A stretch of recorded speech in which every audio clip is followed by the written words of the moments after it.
Istanbul کی بدنام گلی، 2 دن کی بھوک اور سڑک کے کنارے 4,000 کے لیے گڑ گڑاتی ایک لاچار یتیم لڑکی۔ لیکن پھر اندھیرے سے ایک شاہی لیمبوزین نمودار ہوئی، دروازہ کھلا اور ایک پرسرار ارب پتی نے اس کی زندگی کی سب سے بڑی بولی لگا دی۔ 1 رات کے 4 لاکھ دوں گا۔ لالچ، مجبوریاں اور تقدیر کا کھیل۔ استنبول کے بے رحم اندھیرے اور ترکی کی سردیاں اپنے اندر ایک عجیب سی بے رحمی رکھتی ہیں۔ جب استنبول کی گلیوں میں سرد ہوائیں چلتی ہیں تو وہ صرف ہڈیوں کو نہیں جماتی بلکہ غریب اور لاچار انسان کی روح تک کو جھنجھوڑ کر رکھ دیتی ہیں۔ میرا نام زویا ہے، لیکن اس شہر کی تاریک بدنام گلیوں میں میرا کوئی نام نہیں تھا، بس ایک مہر تھی جو وقت اور حالات نے میرے ماتھے پر لگا دی تھی۔ میں ترکی کے ان اندھیروں میں جسم فروشی پر مجبور ہو چکی تھی۔ یہ کوئی شوق نہیں تھا، نہ ہی کوئی عیاشی کا خواب، یہ صرف اور صرف زندہ رہنے کی ایک بھیانک جنگ تھی۔ میں ایک یتیم لڑکی تھی جس کا اس پوری دنیا میں کوئی آگے پیچھے نہیں تھا۔ بچپن میں ہی ماں باپ ایک حادثے میں چل بسے تھے اور اس کے بعد رشتہ داروں نے جائیداد پر قبضہ کر کے مجھے سڑک پر پھینک دیا۔ جب انسان کا کوئی سہارا نہ ہو تو دنیا کے بھیڑیے اسے نوچنے کے لیے سب سے پہلے قطار میں کھڑے ہوتے ہیں۔ میں کئی سال لوگوں کے گھروں میں برتن مانجے، لوگوں کی جھڑکیاں سنی، لیکن جب عمر بڑھی تو معاشرے کی گندی نظریں میری مجبوریوں پر حاوی ہو گئیں۔ بھوک ایک ایسی آگ ہے جو انسان کی غیرت، اس کی انا اور اس کی خودداری کو جلا کر راکھ کر دیتی ہے۔ میری خودداری بھی اس بھوک کے ہاتھوں دم توڑ چکی تھی۔ وہ ایک انتہائی سرد، منجمد کر دینے والی رات تھی۔ برف باری تو نہیں ہو رہی تھی، لیکن ہوا میں اتنی شدت تھی کہ سانس لینا بھی محال تھا۔ میں سڑک کے کنارے کھڑی اپنے ہاتھوں کو آپس میں رگڑ کر گرم کرنے کی کوشش کر رہی تھی۔ میری نظریں ہر گزرتی ہوئی گاڑی پر ٹک جاتی تھیں، اس امید میں کہ شاید کوئی گاہک رک جائے اور مجھے چند پیسوں کے بدلے رات گزارنے کا ٹھکانہ اور اگلے 2 دن کی روٹی مل جائے۔ میں 2 دن سے بالکل بھوکی تھی، پیٹ میں جیسے چوہے دوڑ رہے تھے اور سر چکرا رہا تھا۔ کمزوری کا یہ عالم تھا کہ قدم اکھڑ رہے تھے، سڑک پر سناٹا بڑھتا جا رہا تھا۔ میرا دل ڈوب رہا تھا کہ اگر آج رات بھی کوئی نہ آیا تو میں اس ٹھٹھرتی سردی میں بھوک سے مر جاؤں گی۔ اسی اثنا میں دور سے ایک چمکتی ہوئی عالی شان کالی لیمبوزین گاڑی سڑک پر رینگتی ہوئی میری طرف آتی دکھائی دی۔ وہ گاڑی عام گاڑیوں جیسی نہیں تھی، وہ کسی انتہائی امیر اور با اثر شخص کی لگ رہی تھی۔ میرے دل کی دھڑکن تیز ہو گئی۔ گاڑی بالکل میرے سامنے آ کر رک گئی۔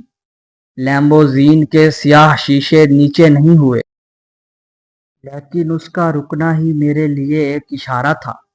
میں اپنی ساری ہمت جمع کی، آگے بڑھی اور کانپتی ہوئی لڑکھڑاتی آواز میں گاڑی کے بند دروازے کے پاس جا کر کہا، آج صرف 4,000 لوں گی، 2 دن سے بھوکی ہوں، خدا کے لیے انکار مت کرنا۔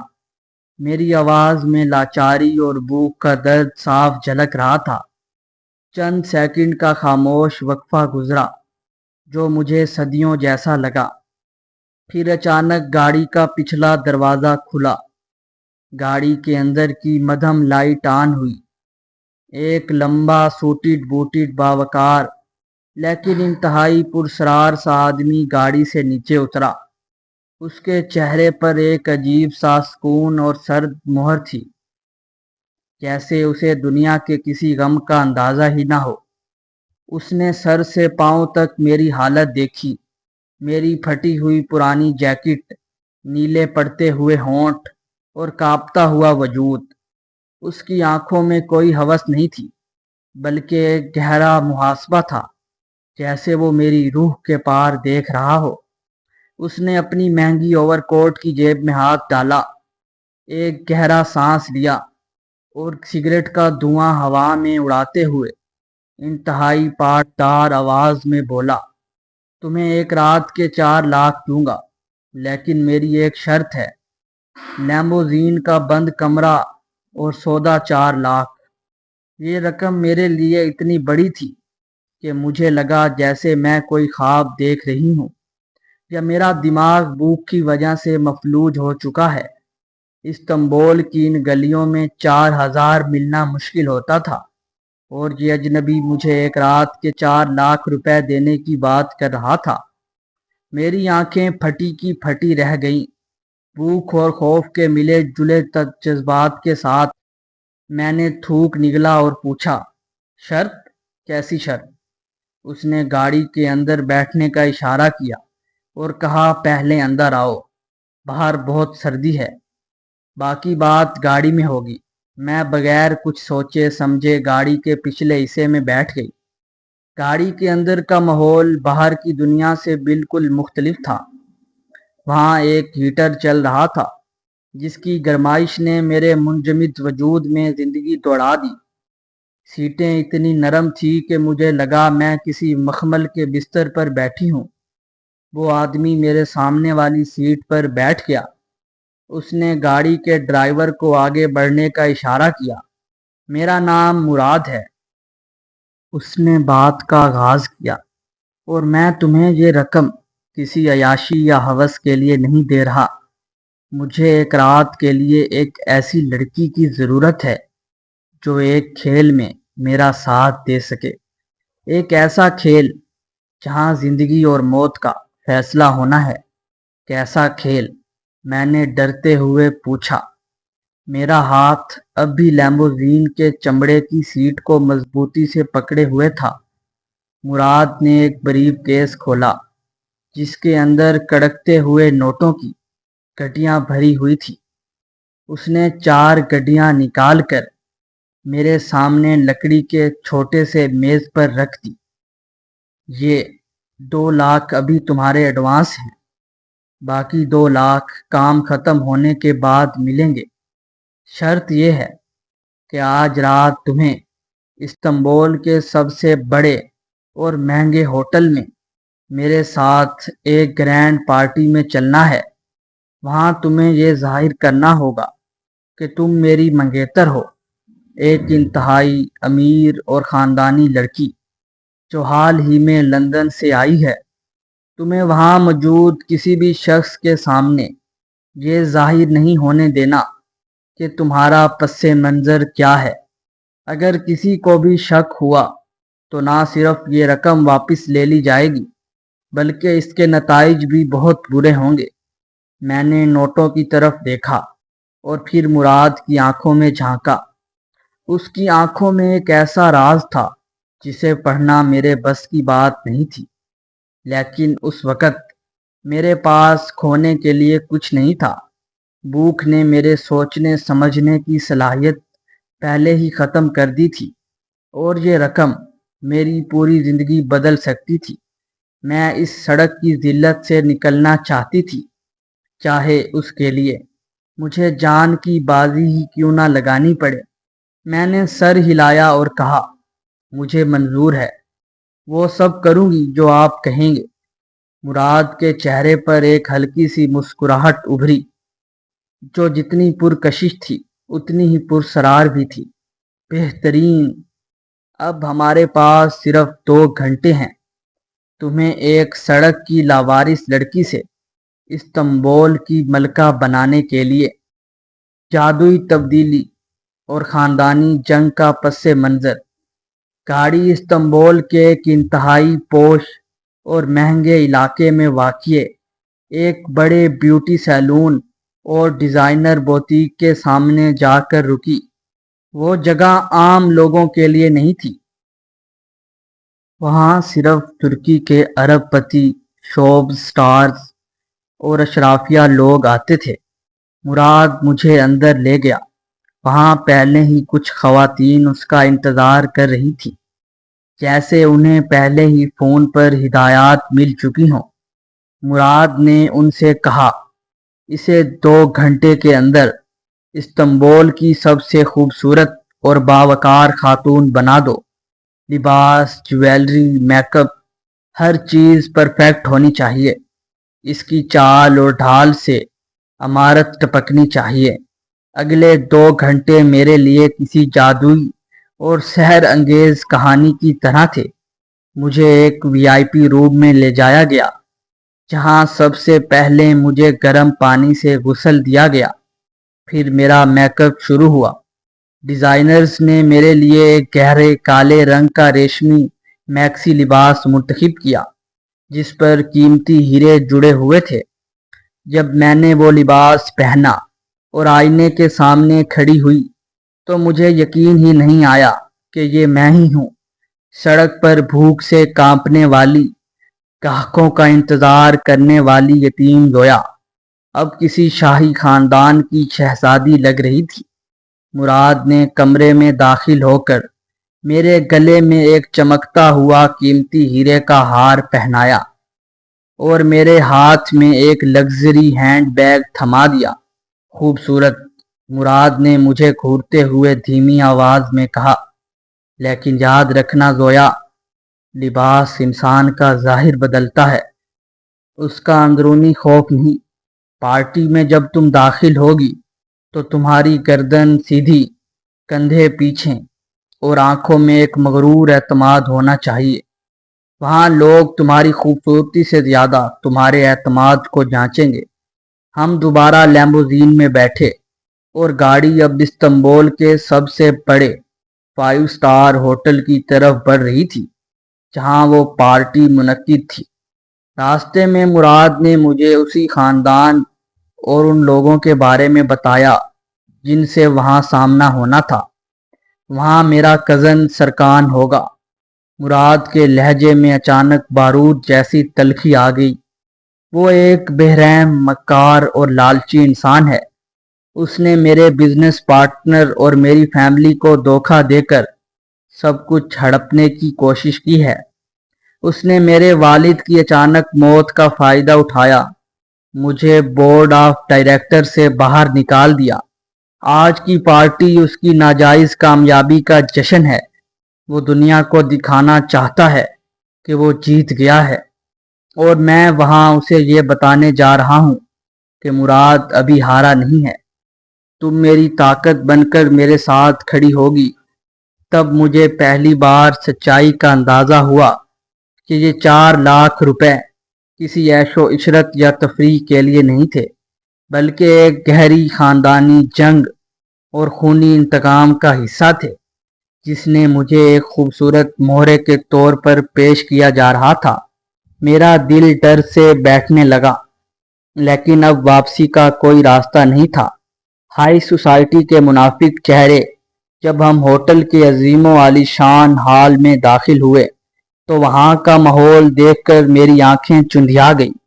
ہر طرف کرسٹل کے فانوس روشن تھے، کلاسیکل لائیو میوزک بج رہا تھا، اور ترکی کے نامور بزنس مین، سیاستدان اور امیر ترین لوگ قیمتی شراب کے گلاس ہاتھوں میں لیے گھوم رہے تھے۔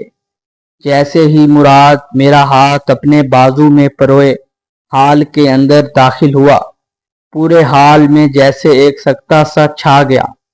سب کی نظریں ہم پر ٹک گئیں۔ لوگ سرگوشیاں کرنے لگے کہ مراد کے ساتھ یہ حسن کی دیوی کون ہے، جس نے پورے ہال کی رونق کو ماند کر دیا ہے۔ مراد نے بڑے فخر سے اپنا سر اٹھایا اور مجھے لے کر ہال کے مرکز کی طرف بڑھا۔ وہاں ایک ادھیڑ عمر کا شخص کھڑا تھا، جس کی آنکھیں چوٹی اور چہرے پر عیاری صاف ظاہر تھی۔ وہ سرکان تھا۔ مراد، میرے پیارے بھائی، سرکان نے آگے بڑھ کر منافقانہ انداز میں مراد کو گلے لگایا، لیکن اس کی نظریں مراد کے پیچھے لگی اسکرینز اور مہمانوں پر تھیں۔ مجھے بالکل امید نہیں تھی کہ تم میری اس کامیابی کی پارٹی میں آؤ گے۔ دل بڑا ہے تمہارا۔ اور یہ خوبصورت خاتون کون ہے؟ سرکان کی نظریں میری طرف اٹھیں۔ ان میں ایک گہری اور گندی چھان بین تھی۔